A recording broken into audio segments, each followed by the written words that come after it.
Welcome back to The Local Show, a service of Gettys Federal Savings and Loan and Safe Harbor Wills and Trusts. The Local Show, featuring conversations with business owners, employees, and local business leaders about their successes, challenges, and reasons for doing business right here in Central New York. The Local Show, locally produced by Zoe Advertising. Now, here are your hosts, Tom and Steve. Back into it and back at it again. If you're here, that means we are too, right here on 570 WSYR, 106.9 FM, and we are on YouTube as well. Look up Zoe Advertising, and you can see clips of the show. And if you smash the like button, as well as follow us, then anytime any content's released, you will get notified and be able to take advantage of that. And there's other fun stuff on that channel, too. There's some drone stuff. There's other projects that we've done. But Zoe Advertising, The Local Show, and you have to see behind the curtain, Tom. That's right.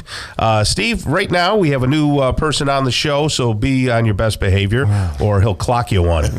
He's Luke Lunkenheimer, and he owns CNY Drives. How are you there, Luke? I am swell, guys. Very glad to be Tom, here. Luke, doesn't that sound like it'd be a character on like a Christmas show? Yes. It's Luke. That's a fun name. Luke Lunkenheimer. That is. Most people think it sounds more like Legos falling downstairs. Yeah, well, that too. It makes you smile. I think I love the name. And some people, would hear the name Lunkenheimer and they go, I've never heard that before, but I have. Because I happen to be friends with his father. There you go. And, small world. How'd that happen? Well, his father used to work at Piero Brothers, not the funeral home, of course, the car dealership. And he sold me Depending cars. on who you ask. Right. He sold me cars way back when. And you know what? The best thing about John Lunkenheimer is that he's not a car salesman. He just, he's very, very experienced, but he doesn't act that way, and he just helped me with my first cars when I first got married, and I must have bought 10 cars from him. Wow. Anywhere he went, I would follow John around, and then even my uncle bought cars from him. It says a lot for, Yeah, great guy. So I imagine Luke is not too far cut from the tree, but tell us your background personally, because you are an individual. So so I've got a colorful story, to say the least. Go ahead. I'm a guy that was from a small town, Cato, New York, kind of a little bit of big frog, small pond syndrome, captain of the football team, was unaware of how large the world was. So I had a scholarship to play some D2 ball, nothing crazy, but to have school paid for. I sustained an injury, and then my academic scholarship mysteriously went away. It was kind of down in the dumps, obviously down on myself. So I decided to take a year off and go work and do nothing other than sell cars. It was familiar to me, of course, because Dad being in the business. And very, very long story short, I chose to get the surgery done on my shoulder to hope to possibly pursue a football career. Surgery didn't go well. Wasn't able to throw the ball 50 yards in the air anymore, so got real down on myself. And they introduced something to me at that time that I was unfamiliar with and didn't know that I would very soon grow an affinity for, and that was opiate pain medication. Oh, goodness. Yeah, so classic tale. You hear of an athlete that gets an injury and gets hooked on painkillers. So I went down a very dark road for about 10 years. If you would ask, and luckily there's not many of these people left that don't know me in the later portion of my life that only knew me back then. Right. But if you were to find one, they would tell you a tale of a guy that was less than savory and had a bad drug problem and was about 185 pounds soaking wet. So, wow.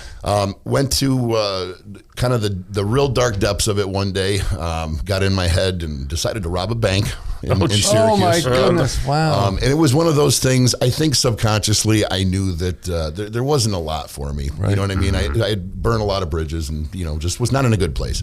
So I think my subconscious mind thought, okay, I'm going to rob this bank. If I get away with it, I'm going to have a big stack of cash and have a couple fun weeks, maybe go to rehab, try to fix this.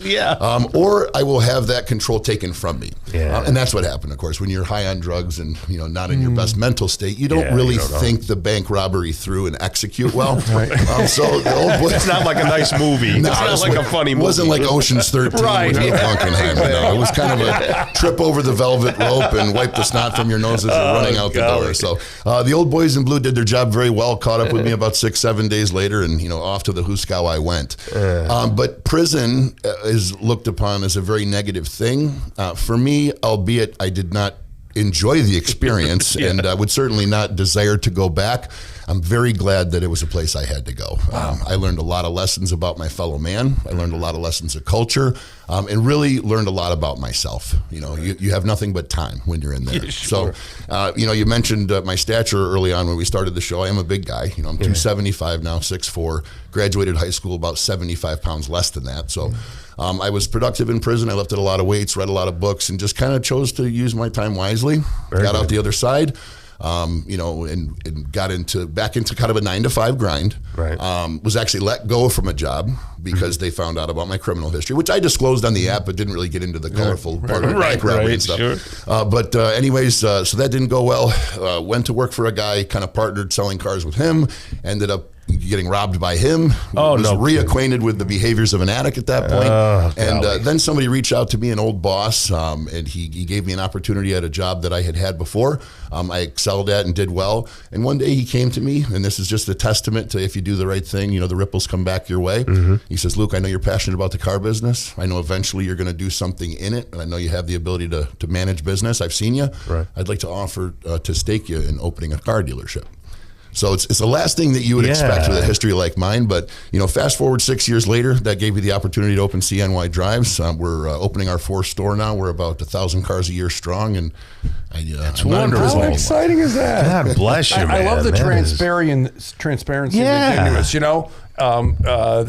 That most people think car dealers, most of them belong in prison. Right. A lot of them do. Okay. A lot of them do. I'm just saying. So that is kind of did it the opposite way, didn't he? Yeah. That's amazing, and I'm a fan of redemption. I'm a fan that the path you're on that. doesn't need to be where you're going to end up. And that's the thing. And that's awesome. Thank you very much, and I appreciate that. And just one last thing that I will say is, I choose to be transparent about these things because there's one guy out there on the other end of this microphone listening somewhere, or gal who's struggling, and this is not something that people like to brag about, right? No one likes to tell you, I went to prison, I had these friends, I was addicted to drugs, I slept under bridges.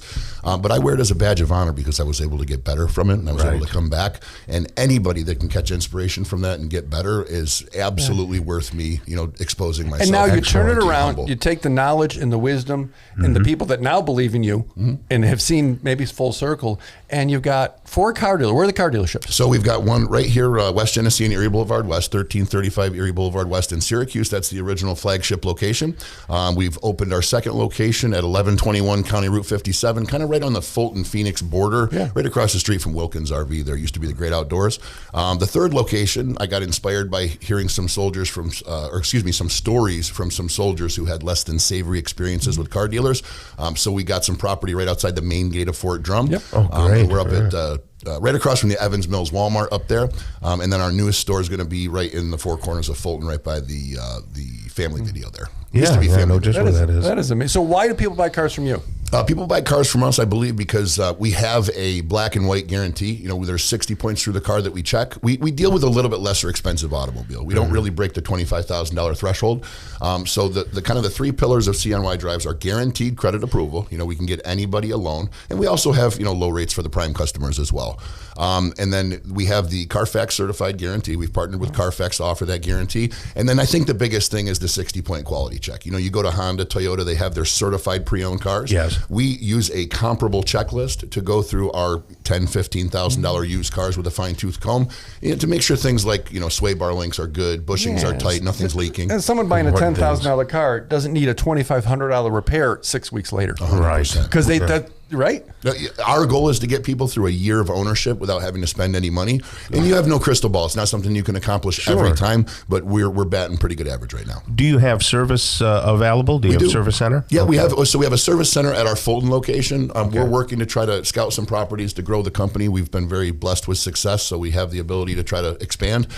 Right now, we do offer service out of the Fulton location. Okay. Do you see used cars becoming, more and more proliferate, rather than brand new cars? Yeah, so we're in a situation where there's a lot of politics in the marketplace right now. Yeah. They're really reeling back on the production of new cars. I think the new car dealerships are reinventing how they do business. So for somebody just looking for a quick smash and grab used car car purchase, they really are gravitating towards the used car market, and it's very strong for us right now. Very good. Luke Lunkenheimer right there with an interesting story and just a stand-up guy right now. And anybody out there who is looking for a car are, please go see him. CNY Drives, CNYDrives.com. And thank you so much. We'll have you back again, okay? Guys, I've been honored. Thank you very much. Thank you. All right, coming up next, we're going to talk with Greg Portzline. Steve, he's an arborist representative at Bartlett Tree Experts. He'll be on the local show next on 570 WSYR and 106.9 FM.